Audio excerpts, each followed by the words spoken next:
নমস্কাৰ ছাৰবেদসকল চৰকাৰী কৰ্মচাৰীসকলে বহু পৰিমাণে গ্ৰেচুইটিৰ ধন লাভ কৰিব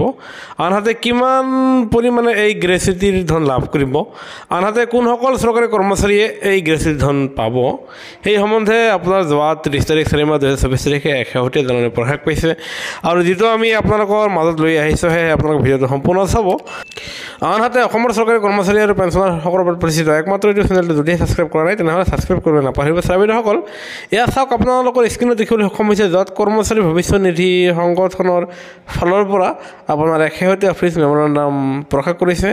আৰু যেটো আপোনালোকে এয়া চাব বিষয়বস্তু য'ত লিখা আছে investment of gratuity on account of dearness allowance rising by 50% regarding হয় ছাৰবেদসকল যেহেতু আপোনালোকে জানুৱাৰী মাহৰ পৰা 50% আপোনালোকে দিয়াৰ মুৰগীয়া বনাছ লাভ কৰি আছে আৰু হেহে আপোনাৰ কৰ্মচাৰী আৰু পেঞ্চনাৰসকলৰ তেওঁলোকৰ গ্ৰেচুইটিৰ পৰিমাণ আপোনাৰ 20 লাখ টকাৰ পৰা বঢ়াই 25 লাখ টকা লাভ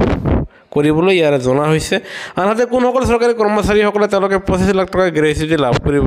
সেই সম্বন্ধে আমি আপোনালোকক ক'বলৈ ওলাইছে আপোনালোকে এই 2 নম্বৰ পইণ্টটো চাবলৈ যত্ন কৰিব আৰু সেই মৰ্মে এতিয়াৰ পৰা আপোনাৰ 2024ত অৱসৰ গ্ৰহণ কৰা চৰকাৰী কৰ্মচাৰীসকলে